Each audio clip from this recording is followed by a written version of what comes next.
दोस्तों कई सारी हमने वीडियोस बनाई है, कई सारी वीडियोस में आपको अवेयर किया है, इवन स्पेसिफिकली यूनिवर्सिटीज का नाम लेकर आपको बताया है। हमने कई बार कोशिश की है आपको अवेयर करने की।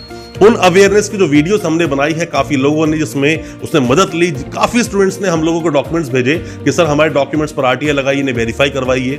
काफी स्टूडेंट्स की जो वेरिफिकेशन आती है वो नेगेटिव आती है, कई की पॉजिटिव आती है। वो डिपेंड करता है किस यूनिवर्सिटी से आपने क्या किया। कई के रिप्लाई नहीं भी आते हैं, वो डिपेंड करता है। अब आप क्या कीजिए, कभी भी आपने किसी भी गवर्नमेंट जॉब में अपने डॉक्यूमेंट्स लगा दिए। अभी रिसेंट में ही हमें एक स्टूडेंट ने कॉल किया और बोला कि सर मेरा एक गवर्नमेंट जॉब में सिलेक्शन हो गया है। मैंने जब वेरिफिकेशन के लिए डॉक्यूमेंट्स भेजे तो मुझे पर्सनली यूनिवर्सिटी से कॉल आ गया और उन्होंने बोला कि आपका हमारे पास रिकॉर्ड नहीं है। अब वो गवर्नमेंट जॉब को देखते हुए उसको मना कर दिया, या फिर हो सकता है उसने कुछ गलती की उसकी वजह से मना कर दिया, बट उसने कहा कि सर मैं डॉक्यूमेंट तो इस यूनिवर्सिटी से ही लिए। नमस्कार दोस्तों, फिर एक बार स्वागत करता हूं आप सभी का अपने इस YouTube चैनल पर जिसका नाम है यूनिवर्सिटी इंडिया। मेरा नाम है वीरेंद्र वर्मा। सबसे पहले दोस्तों आप ये समझिए, जब आप कोई डॉक्यूमेंट किसी यूनिवर्सिटी से लेते हैं और डॉक्यूमेंट लेकर फ्यूचर में आप लगाने वाले हैं, अब आप ये सोचेंगे कि डॉक्यूमेंट मैं 2 साल पहले लिए थे, मैं यूनिवर्सिटी गया था, माइग्रेशन लिया, प्रोविजनल लिया, डिग्री ली, अब मैं यूनिवर्सिटी का अगेंस्ट कंप्लेंट करूंगा कि मेरे ये डॉक्यूमेंट को वेरीफाई नहीं कर रहे हैं, मैंने यहीं से लिए हैं, या यूनिवर्सिटी ऐसा काम करती है। तो सबसे पहले आप ये समझिए कि इसी के अंदर जो कॉन्स्पिरेसी होती है, या फिर उसी एक पार्ट का हिस्सा जो क्रिमिनल इंटेंशन जो आपकी थी उन गलत तरीके से डॉक्यूमेंट्स को लेने की, गलत तरीके से उन डॉक्यूमेंट्स को सही के रूप में कहीं लगाने की, उसमें तो आप भी फंसोगे, एफआईआर में नाम आपका भी आएगा। तो बेहतर है जब आप किसी ऐसी यूनिवर्सिटी से डॉक्यूमेंट लेते हो, बहुत ही ऑथेंटिक तरीके से डॉक्यूमेंट को वेरीफाई करवा लें अच्छी तरीके से, तभी इन डॉक्यूमेंट्स को कहीं अप्लाई करें। इन प्राइवेट यूनिवर्सिटी ने, बहुत सारी ऐसी यूनिवर्सिटीज हैं जिन्होंने ऐसा सिस्टम चला दिया है कि पैसा लेकर आपको डिग्री दे देते हैं और बाद में वक्त आने पर जब आपको कहीं लगानी होती है या जॉब में सिलेक्शन हो जाता है तब ये लोग मना कर देते हैं। तो आपको अपने डॉक्यूमेंट्स को वेरीफाई तो जरूर कराना चाहिए और जल्द से जल्द डॉक्यूमेंट्स को यूनिवर्सिटी से निकाल भी लेना चाहिए। दोस्तों होता क्या है कि कई स्टूडेंट्स हमसे बोलते हैं कि डॉक्यूमेंट्स को वेरीफाई कैसे करें। सबसे पहला और बिल्कुल सटीक उपाय है आरटीआई। दोस्तों आरटीआई से अच्छा मैं तो किसी भी चीज को वेरिफिकेशन नहीं मानता। आप कैसे कराएं वो आपकी मर्जी है। आरटीआई से अगर आपका वेरीफाई एक बार हो गया तो कम से कम यूनिवर्सिटी उस पर नकार नहीं सकती कभी भी, क्योंकि वो एक गवर्नमेंट प्रोसेस है। आरटीआई एक्ट 2005 ने जो हमें अधिकार दिए हैं, आप उसका इस्तेमाल करते हैं और डॉक्यूमेंट्स को वेरीफाई करवाते हैं, क्योंकि जिस यूनिवर्सिटी ने आपको वो डॉक्यूमेंट्स दिए हैं तो उनको वेरीफाई करने में उसको हर्ज नहीं होना चाहिए बिल्कुल भी।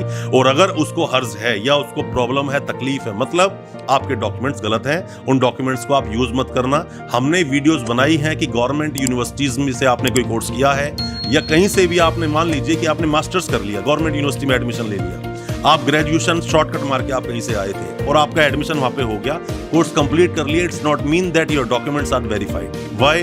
क्योंकि इसके अंदर जो वो प्रीवियस जो आपकी यूनिवर्सिटी है, मास्टर्स जहां से आपने किया, वो कभी भी आपके डॉक्यूमेंट्स को वेरीफाई नहीं कराते, सिर्फ लेते हैं, एडमिशन दे देते हैं। आपने गलत डॉक्यूमेंट सबमिट किए तो कसूर आपका है, उसके लिए जेल आप जाओगे, ना कि वो यूनिवर्सिटी जाएगी। कई सारे एग्जाम्पल्स हैं, कई सारे लोगों ने एलएलबी कर लिया, एलएलबी करने के बाद में जब उन्होंने रजिस्ट्रेशन के लिए जाके बार काउंसिल में डॉक्यूमेंट्स दिए, पता चला कि उनकी ग्रेजुएशन फर्जी थी। उसके ऊपर मैंने वीडियो बनाई है कि कई लोगों ने अपने कोर्स को कंप्लीट कर लिया, एलएलबी के लिए रजिस्ट्रेशन कराने के लिए बार काउंसिल में गए, बनने तो वाले थे वकील, मतलब कि लोगों की पैरवी करने वाले थे, बन गए वो लोग एक्यूज, मतलब जेल तक जाना पड़ा उन लोगों को, क्योंकि उस यूनिवर्सिटी ने डॉक्यूमेंट को वेरीफाई ही नहीं किया। ऐसे कई सारे एग्जांपल्स हैं। एफआईआर से डॉक्यूमेंट कैसे वेरीफाई कराएंगे? दोस्तों मान लीजिए आपको डॉक्यूमेंट्स को सत्यापित देखना है कि मेरे डॉक्यूमेंट जो है वो ऑथेंटिक है कि नहीं, फर्जी तो नहीं है। तो आप क्या कीजिए, आप उन डॉक्यूमेंट्स की मिसिंग रिपोर्ट लिखवाइए कि भाई मेरे जो डॉक्यूमेंट्स हैं वो खो गए हैं, मैं कहीं जा रहा था, फोल्डर में थे या कुछ भी था, या आग लग गई घर में, बहुत सारे क्वेश्चंस हो सकते हैं उसके अंदर, बहुत सारे सवाल हो सकते हैं उसके अंदर। आप वो बनाइए और जा कंप्लेंट लिखवाइए, एफआईआर कटवाइए। ऑनलाइन भी एफआईआर काट सकते हैं, आपको पुलिस स्टेशन जाने की जरूरत नहीं है। उस कॉपी को लेकर जाइए यूनिवर्सिटी, कॉपी को जाके दीजिए कि सर मेरे डॉक्यूमेंट सारे खो गए हैं और मुझे निकलवाना है, सिर्फ मेरे पास मेरा एनरोलमेंट नंबर है, एनरोलमेंट नंबर है, ईयर ऑफ पासिंग है, सर उसकी तो फोटोकॉपी भी मेरे पास नहीं है। आप ये बोलना, अब बोलोगे और जब यूनिवर्सिटी ने दोबारा से आपकी कॉपी निकाली, मार्क्स वगैरह सब कुछ सेम आया, तो समझ लेना कि डॉक्यूमेंट्स ऑथेंटिक है, यूनिवर्सिटी के पास रिकॉर्ड है। और अगर यूनिवर्सिटी ने उसके अंदर अगर थोड़ा सा भी हिचकिचाए और बोले कि मार्क्स कितने थे, कॉपी चाहिए, फोटोकॉपी चाहिए, तो समझ लेना कि आपके जो वो डॉक्यूमेंट्स मिले थे आपको वो गड़बड़ है। उन डॉक्यूमेंट्स को कहीं आपको यूज नहीं करना है, और यूज करोगे तो फंस सकते हो।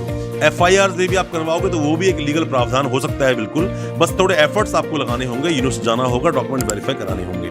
अब बहुत सारे क्वेश्चंस हैं लोगों के दिल में कि सर मैं यूनिवर्सिटी जाऊं, कहीं ऐसा ना हो कि यूनिवर्सिटी पुलिस बुला ले और मेरे अगेंस्ट एफआईआर कर दे। तो दोस्तों ऐसा भी बिल्कुल हो सकता है। बिल्कुल क्यों हो सकता है? डॉक्यूमेंट अगर आपके फर्जी हैं, किसी भी शॉर्टकट में लिए हैं, तो ऐसा यूनिवर्सिटीज करती हैं। बहुत सारे एग्जांपल्स हैं। एग्जांपल्स देने पे आएंगे तो वीडियो छोटा पड़ जाएगा, बहुत सारे एग्जांपल, वीडियो बहुत लंबी बन जाएगी। पर मैं आपको बता दूं कि आप डॉक्यूमेंट्स पर पहले आरटीआई लगा लोगे तो आरटीआई से जवाब अगर आ गया कि ये डॉक्यूमेंट्स आपके ऑथेंटिक है, फिर प्रॉब्लम नहीं है। अब दोस्तों कई सारे लोग मुझे बोलते हैं कि सर मैं क्या यूनिवर्सिटी से लेटर ले लूं? लेटर दे रही है यूनिवर्सिटी 3000 5000 रुपए मुझे, तो वेरीफाई करा लूं। दोस्तों जिस तरह से आपके पास मार्कशीट्स आई है ना, उसी तरह से लेटर भी आ जाएगा। तो उसमें डिफरेंस क्या है? फिर तो आप क्वेश्चन ही मत खड़ा करो कि मेरे डॉक्यूमेंट गलत है, उन डॉक्यूमेंट को यूज करो, ये पैसे खराब मत करो खामा का लेटर लेने में। और अगर लेते भी हो और आता भी है तो बाय पोस्ट जो आया उस पोस्टल लेटर को अपने पास संभाल के रखो।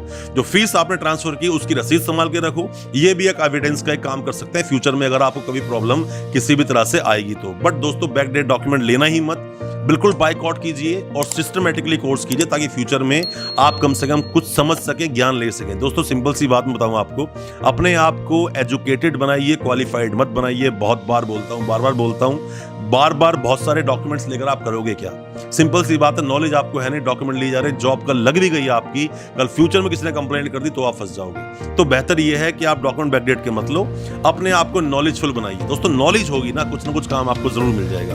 बहुत दुनिया है, दुनिया में बहुत सारे काम है, बट ये बैकडेट डॉक्यूमेंट्स आप ना लो तो ही आपके लिए बेहतर है। और डॉक्यूमेंट को वेरीफाई कराने की हम अगर बात करें, लोग बोलते सर मैंने वेस्ट करवा लिया, अब तो मेरे डॉक्यूमेंट बिल्कुल ऑथेंटिक है।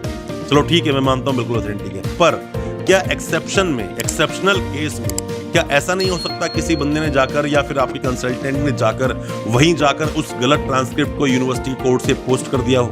क्या ऐसा नहीं हो सकता? बिल्कुल हो सकता है ऐसा। आपने यूनिवर्सिटी के अकाउंट में अगर पेमेंट की है उस चीज की जो आप वेस्ट निकलवा रहे हो, यूनिवर्सिटी ने भेजी है, यूनिवर्सिटी जिम्मेदारी लेती है, तो दोस्तों फिर तो प्रॉब्लम नहीं है। बट मैं आपको बता दूं कि अगर यूनिवर्सिटी ने एक बार आपको आरटीआई से वेरीफाई कर दिया तो मतलब फिर वो ना तो नहीं कर सकते, ये तो कंफर्म है। और ऐसा कई बार हुआ है दोस्तों कि स्टूडेंट्स ने मतलब पहले डॉक्यूमेंट्स लिए गए, डिग्री माइग्रेशन प्रोविजनल तक यूनिवर्सिटी निकलवाया और जब वेरीफाई कराने के लिए गए तो यूनिवर्सिटी ने डॉक्यूमेंट्स को वेरीफाई करने से ही मना कर दिया। ऐसा होता है कई बार।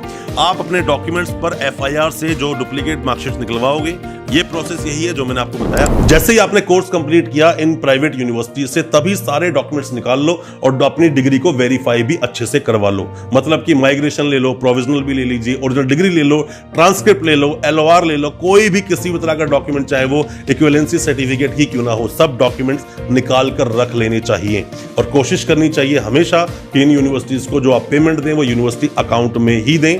खासकर माइग्रेशन प्रोविजनल डिग्री वेरिफिकेशन की पेमेंट जो है वो यूनिवर्सिटी अकाउंट में ही दें ताकि आपको फ्यूचर प्रॉब्लम ना आए। दोस्तों हमारे पास सैकड़ों ऐसे स्टूडेंट्स हैं जिन लोगों ने अपनी प्रॉब्लम्स को हमसे शेयर किया और बताया क्या प्रॉब्लम उनके साथ हुई। कई में हमने उनकी मदद भी की, पर सभी स्टूडेंट्स इतने लकी नहीं हो पाते हैं कि जो डॉक्यूमेंट को डी वेरीफाई कराने के बाद में वेरीफाई करा सके।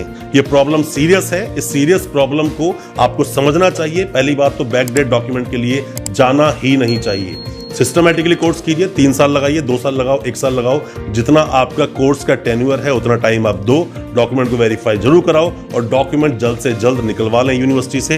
कब यूनिवर्सिटी पर क्या प्रॉब्लम आ जाएगी आपको नहीं पता, और जब ऐसी प्रॉब्लम आ जाएगी तो ये डॉक्यूमेंट्स और वेरिफिकेशन के जो प्रूफ्स है वही आपके काम आएंगे। और अगर ये यूनिवर्सिटीज आपको रिप्लाई नहीं देती हैं तो मान लीजिए डॉक्यूमेंट आपके किसी भी काम के नहीं है। दोस्तों अच्छा लगा आज का वीडियो, हमारी वीडियो को ज्यादा से ज्यादा अपने दोस्तों, परिजन, परिवार में शेयर करें ताकि वो भी अपने आप को अवेयर बना सके क्या कुछ चल रहा है हमारे एजुकेशन सिस्टम में। इसीलिए हमारे चैनल को अभी सब्सक्राइब करें, साथ में लगा बेल आइकन जरूर दबा दें ताकि इसी तरह की एजुकेशन वीडियोस हम आपके लेकर आ सकें सबसे पहले। बहुत बहुत शुक्रिया दोस्तों, धन्यवाद हमारी वीडियो के साथ बने रहने के लिए।